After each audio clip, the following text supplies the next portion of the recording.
Hey guys, it's Evie. I just wanted to peek on here really quick and tell you it's a longer video. Grab yourself a drink and maybe a snack. I can't believe I'm saving this blooper for you guys, but there's a blooper I added at the end of the video. Should have taken it out, but it'll give you a good laugh. So I hope you enjoy the video. Alright, I gotta be completely honest. I know so many of you have asked me to do this video. Geez, over a year now, and we're finally doing it. I've read so much, I've listened to so much, I researched a lot. Boy, it's a lot, but I know that a lot of you are feeling lonely. Some of you might even have chronic loneliness, and I'm happy you want to talk about it. I'm no doctor, as you guys know. I'm gonna tell you what I think. I'm gonna share a few things with you. Hopefully you find it helpful. For those of you that have never seen me before, hi, I'm Evie. We do chronic illness videos here. Welcome to the channel. Welcome to the Spoonie fam. Welcome to our messy, in the middle of remodeling the kitchen and dining room. We'd love for you to subscribe, join the Spoonie fam, and make sure you comment below that you're new so we all can welcome you. Before we dive in real quick, you guys, thank you. I'm so glad that you guys like my new phone, but I use it as a camera for YouTube. You guys said you can hear me so much better, and that's awesome. For my real OGs out there, that's been a struggle. Very happy to hear that. Thank you all for the love with Max. He's been gone for a little while now. It was really tough, but we're doing it, you know. Poor Lola Bean. She's probably 5 feet away from me staring at me right now. She is I don't think so much lost anymore because Max was her best friend. If you guys don't know, watch the last video, and I'm already getting off track here, you guys. I've been trying to give her extra attention, walking more, gave her a bath yesterday. She's always up my butt. I don't want that to be just a push for another dog because I really don't want to do that right now. I really don't. But don't get me wrong, we love our doggies. We've only rescued. There's so many dogs out there that need a home right now. Yeah, there's cool breeds and it'd be cool to have certain kinds. Like Nate really wants one of those wrinkly dogs. Oh, what are they called? They're super wrinkly. Maybe that's why he loves me so much. All my roles, but I've always loved Bull Terrier. Is that what it is? I always thought they were cool looking dogs, but I love so many. Pugs, you name it. Okay, anyways, I'm sorry about that. Let's get in. We're gonna talk about loneliness. There's already a big stigma on loneliness, as if we don't need any more stigma, right? A lot of people see someone being lonely as someone that's weak or someone that's a loser, and that is so not true. Would you put your hands up if you've ever felt lonely? Would you put your hands up if you've ever felt lonely?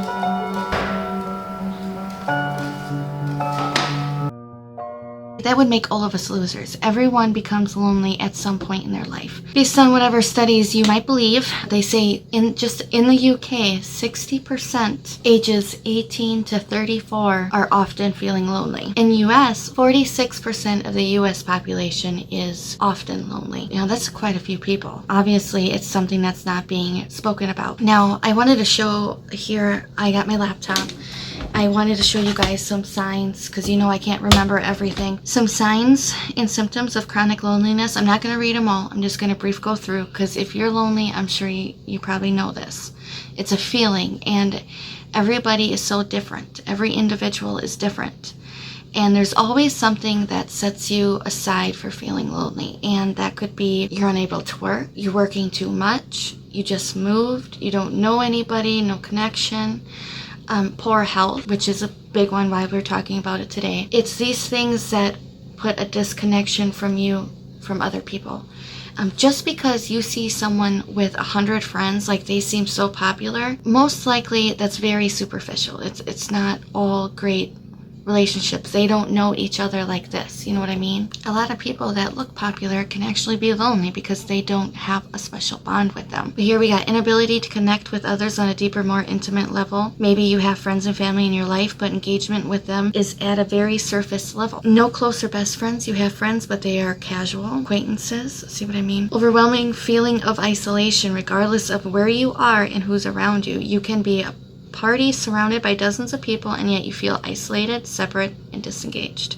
You feel alone. At work, you may feel alone. Same on the bus, train, walking down a busy street. It's as if you're in your own unbreakable bubble. Negative feelings of self-doubt and self-worth. Does it feel like you're always less than enough? These feelings long-term are another possible symptoms of chronic loneliness. exhaustion, burnout when they're trying to engage socially. If you're dealing with loneliness, trying to engage and be social with others can leave you feeling exhausted. But that's also if you're introverted, like me. I don't get me wrong, I love talking to people and I love getting out. But no joke, once we've been out and visit everybody, like, I'm done. I need my own quiet time just to like recharge. I didn't realize how serious loneliness can actually be. I took a screenshot of it on the laptop. I know loneliness was on number 1 for causing premature death. Loneliness bumped you up to 45% more likely of premature death. And that's sad. It goes to show you that you can really die of a broken heart.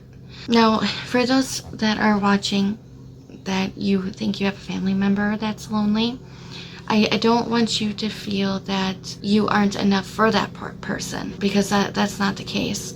It's having a couple of friends that really get you. Like my husband, okay? Like Nate. You guys know Nate. Although he hasn't been in a video forever, but he is so supportive. Heck, he even watches some of my videos. Drives me nuts because I don't like to hear my own voice in the background. But anyways, he's very supportive, and he's always cheering me on. He's been there before I was sick, during I was getting sick, and after. He's always been great, and I could not imagine not having him, because there's a lot of you that are dealing with this alone, and I could not imagine that. But when I lost Mom, I go through periods of feeling really lonely without her. Not just because she's my mom, but we understood one another on a deep level. Me and my husband, we get each other on a deep level, but as far as the health issues and that part of it, she got me on that because she lived it too. That's just something I want to point out quick. Know that so many other people are going through it. Don't feel like you're the black sheep, because so many are too. They're just not admitting it. They've also showed, and this made sense too, loneliness and isolation, that can also bring on extra worries. Stinking fly. It can bring on extra worries and extra, it puts you in this mindset, a very negative mindset, where you feel that people don't like you, people aren't calling you because you're dumb. It can be all these different things, but you all of a sudden, it's like a perspective. You put yourself in this bubble and you think more or less the world's against you in a way. You become socially awkward even.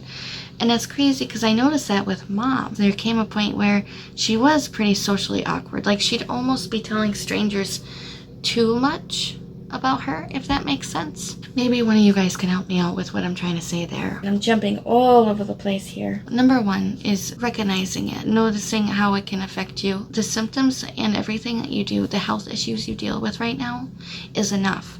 You don't need to be punished anymore and feeling isolated from the world any more than you already do. You gotta reach out somehow. You just have to. You have to.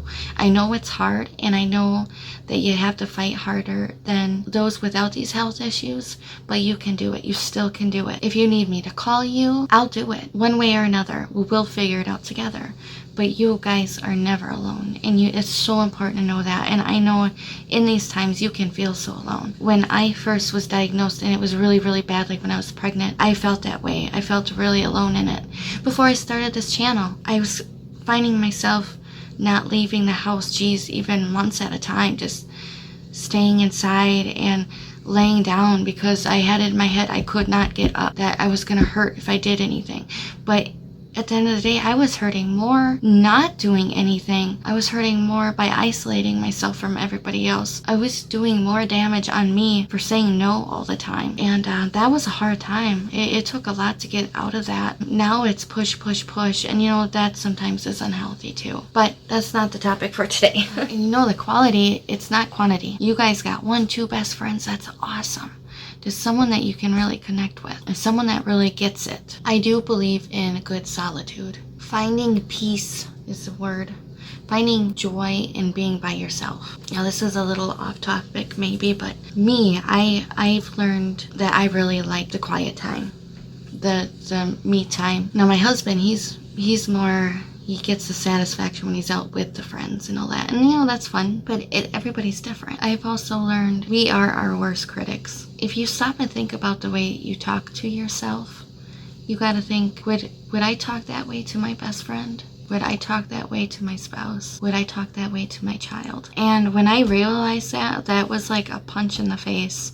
Like, wow, I wouldn't, the things I have said to myself, I wouldn't probably even say it to my worst enemy. I'm on that little journey of learning self-worth because that's what gives you solitude. That's what gives you that joy within yourself. So many people are so focused on their physical health all the time. It seems everyone forgets about mental. And we need to work on our mental as much as we do with our physical. You know what I mean? Like, everybody knows if you slice yourself that you clean out your wound, get a band-aid on it. But when something happens mentally, there's not even a band-aid on it. There's no care in there whatsoever. I thought at first I was going to sit down and give you guys all these lists of different things you can do and blah, blah, blah, blah, blah. And they're great. I'm still going to share them with you. What I really learned about researching all this for you, you really got to work on you. You got to work on yourself. And I think that's the biggest thing. When you find that happiness in you, you're not so much looking for it outside of you. Although you do need that social interaction, but it, like, I don't know what I'm trying to say here. Lola, come here and say hi. Come here. You see Bean? Oh, Lola Bean. Oh, you say hi. Look. You should go. Okay. And then I don't know where I just left off there, but I also learned that every choice you make, every day, every moment of your life, every choice you make, it always has a reaction. It's up to you if it's good or it's bad. Example, me.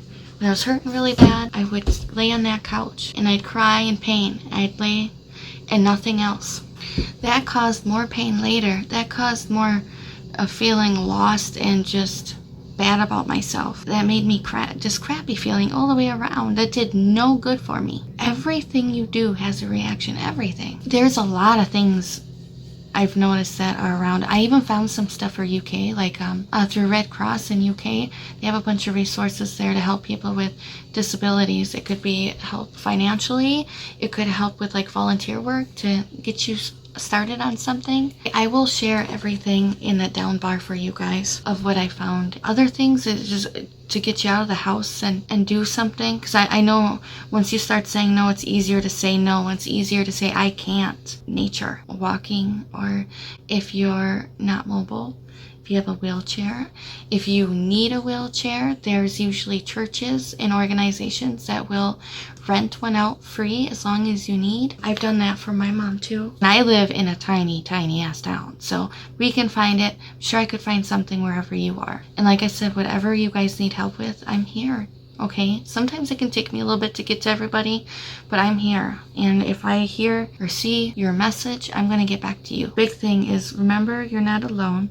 Change the way you think. Being alone does not equal loneliness. Quality, not quantity. Recognize the cycle. Yeah, right here. Avoid social interaction will create isolation, which will then give you a more negative outlook. We talked about that. You know, I gotta have notes. Even if you go out to the coffee shop by yourself, just say hi to a stranger, smile. How are you today? I've done these little things too. On days that I feel half alive and I see someone struggling with groceries, hey, you need help with that? Sometimes I get a no, probably because they think, oh, look at that young punk, all tatted up and probably just wants to steal from me. But see, there goes that self-criticism again. I'm working on that. But I have gotten that a couple times. But the point is that you try, and you just go in it with no expectations whatsoever. You can't have any, okay? Boy, I'm so sorry, guys. This is so long. Little hobbies to get yourself in, because that's something that Mom really struggled with, too. When she became where she needed a walker, I was about to get her started on painting. She tried doing little crafts with jewelry, and I was trying to be nice and say, hey, Ma, I don't think that's going to be so easy for you. I said, if you really want to try it, but I think handling those little things are going to be so hard because of shakes and stuff. And yeah, that was a no-go, but I was about to get her in painting, but that's when she fell really ill right before she passed away. Yeah, you need to find support. Online is awesome, and like I said, we're here for you, but if you can get that personal interaction, look up what a hug does for somebody. Like, you know, getting that is fairly important, but also having some kind of support system. Something is better than nothing. Could check for like actual support groups that you can, physical support groups you can go to. And a lot of cities have that. I don't have anything here. Cut out negativity. Start counting yourself out. Start watching yourself. Really pay attention on how often you talk bad to yourself. Or if you think someone, well, that person's not calling me anymore because they don't like me, or they're not my friend anymore. Maybe they didn't call you because all the times that we said no. Maybe they're not calling you because they really couldn't go out this time. You know, kind of give them, try to think of it a little more that way. So I know it can be easy to get caught up in the negative thinking. Negative people, if you have those people you know are damn well negative, the ones that don't believe you and they say you're faking it, you're fake being sick when we're fake being well, cut those people off. I know that's hard, but for you're worth it. And you gotta realize your worth. Your health and your mental health, your physical health, them both are so much more important than trying to please other people. My hobbies, I wrote down a few for you guys. I recently started getting into some painting. Not Bob Ross. I went to one painting class and ate things that was Bob Ross and had me paint their garage door for him. Posted that one on Instagram. Sewing, I've always wanted to learn how to sew, which is ironic. Mom, a big supervisor in this business for sewing, and she made everything. I always wanted to learn knit or crochet. It's getting that creativeness out of you. It does something, and it does. Like when I paint, I'm not a great painter, but it gets your mind off of things, and I think that's what makes it so nice. I've just painted a saw for Dad too. Go out for bingo nights. Those are fun. I didn't realize how much fun those were. Cooking, budgeting. That is something else I didn't realize that I love to do. I love to budget. And sometimes I help people budget too. Growing up, those times of living off of crackers and ketchup, Mom was teaching me how to budget, how to make dinner out of nothing. I'm very thankful for that because it really helps us today's world. When Nathan was making $12 an hour, we were the family of 4. We were living off of that. We made it happen. And I thank God for budgeting. I really hope this has helped somehow. It's a long video and I was jumping everywhere, but hopefully it helps. But realize that you're not alone in it. You've been a fighter since all of this, and don't stop. Keep fighting. Tomorrow's always a new day. You're going to have your ups and you're going to have your downs. You had a plan in your head of what your life was going to be like. You had no realization that it was going to be this, but it's your life. And I know that's hard to accept, but you gotta accept it so you can move forward. So you can make the best out of it. You know, living in denial is gonna do you no good. We're here to help. Alright, I love you guys, and thank you for watching. If you're still watching, I hope you're doing alright. If not, hang in there, and I will see you really soon. Bye guys. In US, 46% of the whole United States, there's the Americans